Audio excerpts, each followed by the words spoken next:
Magandang hapon mga kaibigan. Ako po muli ito, William Ordonez Pamilang Jr. taga Villasis, Pangasinan.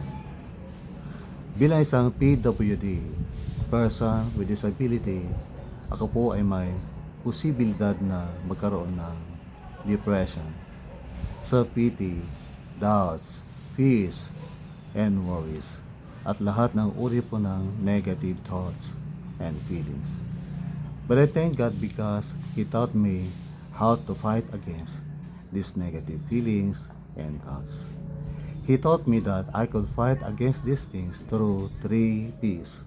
These are praise, prayer, and ponder. Ponder God's Word. I will do the first P, and that is praise. Diyan lang po kayo.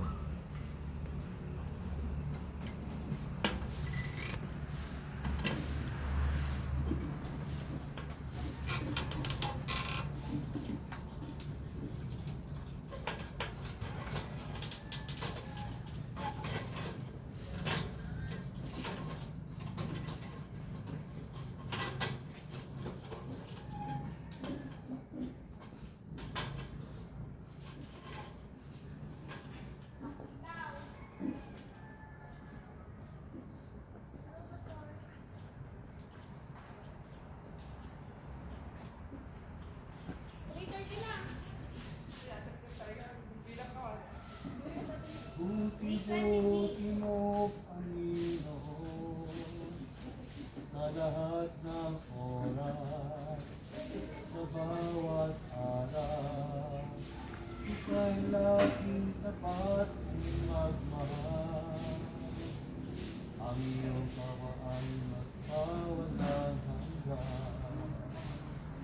Kay buti-buti mo, Panginoon, sa lahat ng oras, sa bawat araw, kailangan dapat magmahal. Ang iyong tawa ay magpawalang hanggan. Pinupuri, sinasamba kita, dakilang Diyos at Panginoon.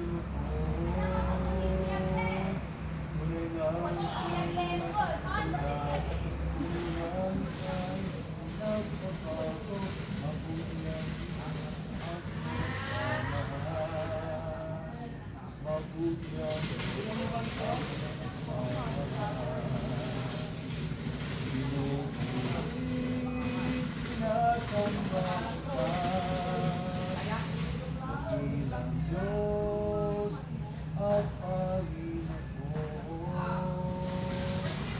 tunay nais ay walang katulad, tunay nais ay silang kapago, mabuhay at nagmamahal,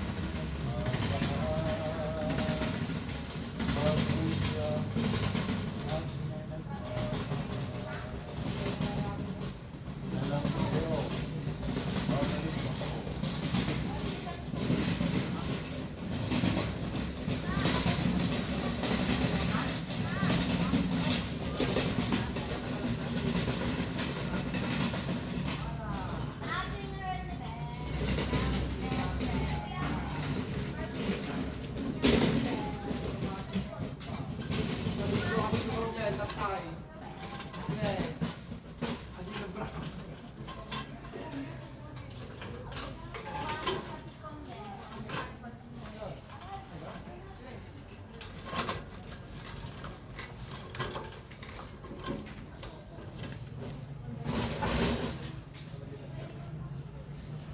Yes po.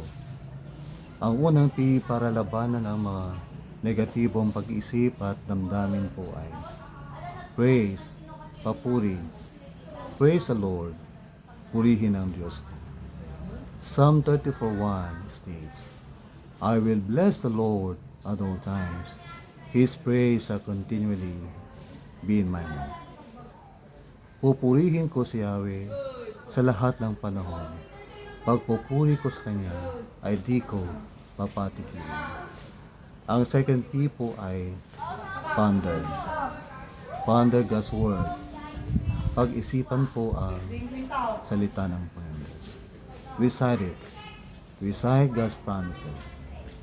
Psalm 46:1 says, God is our refuge and strength, a very present help in trouble. Ang Diyos ay ating kanlungan at kalakasan, handang tumulong sa oras ng kabagabagan. Ang Panginoong Diyos, ang ating Ama sa langit, ay handang tumulong sa oras ng kabagabagan, sa oras ng kabalisahan, sa oras na tayo merong suliranin, sa oras na tayo may problema, may karamdaman, may kahinaan, at may hinaharap na hindi maganda, masama, at bagay na maaaring mag-down sa atin ng personal, sa ating relasyon sa ating husband, sa ating pamilya at papa. Tayo po'y mag-recite ng pangako ng Diyos sa ating buhay. Kaya na aking minikas, handang tumulong ang Diyos sa oras na kabagabagan. Siya ang ating kanlungan at kalakasan. Kung tayo may problema, tayo po'y kumanlong sa Kanya. Tayo po'y tumakbo sa Kanya at tayo po'y magsumbong sa Kanya at sabihin ng ganito, Ama, tulungan niyo ako. Ako po'y nanghihina. Ako po'y may karamdaman. May problema po ako, Ama. Tulungan mo ako. At ang Ama sa langit ang siyang magpapalakas ng ating loob upang ating maharap ang ating mga problema sa buhay. Unang tipo ay praise, purihin ang Diyos. Ang pangalawang tipo ay ponder the Word of God. Pag-isipan ang salita ng Diyos. Pagbulay-bulayan ang salita ng Diyos. Bigkasin ang mga pangako ng Diyos. At ang panghuling tipo ay prayer, pagdadasal. Mga kaibigan, samahan niyo pa ako sa ating pagdadasal ngayon.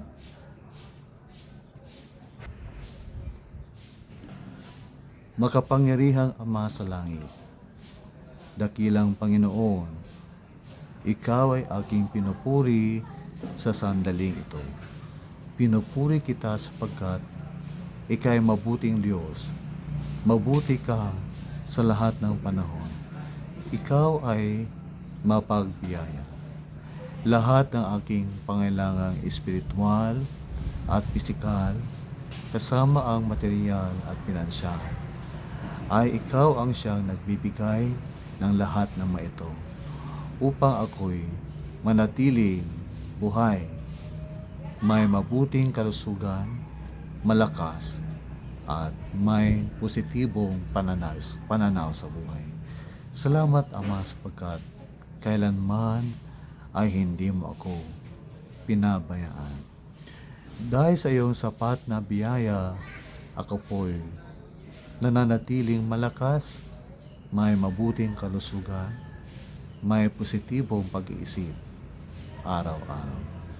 At sa sandaling ito, Ama, I humbly ask you, bless those PWDs, those people who are suffering, those people or these people who are passing through physical, emotional, and mental issues and any problem in life. Lord, tulungan mo ang bawat isa.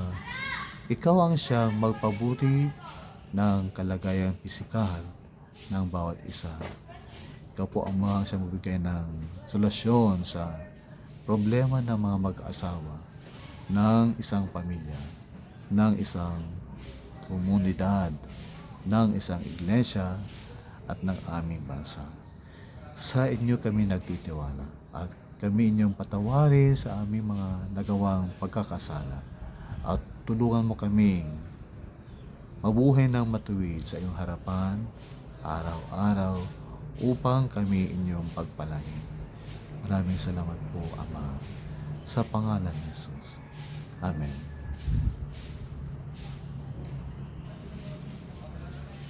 This 3-piece came from God. I thank God because God gave me weapons to fight against depression, self-pity, doubts, fears, worries, and any kind of negative feeling. I praise God because He never forsook me. He never left me. Ikaw rin, kaibigan, ang payo ko sa iyo ay magtiwala ka sa Kanya. Kumapit ka sa Kanya. Kapitan mo ang Kanyang mga pangako.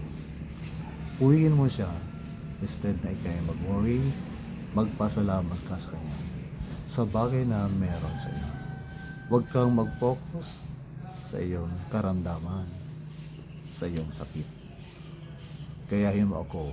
Ako'y nagpo-focus sa aking kalakasan. Malakas ang aking kanang kamay, ang aking kanang paa. Kahit na ang aking kalawang kamay ay mahina, ito ay paralyzed. Pati ang aking kaliwang paa. Salamat sa Diyos pagkat ako ay buhay pa, humihinga, malakas, at ako ay nakapagsasalita ng malinaw, at ako ay nakapagbabahagi ng Kanyang salita na maaaring magbigay ng inspirasyon sa iyo ngayon. Sa Diyos ang papuri sa Kanyang kabutihan. Magandang hapon.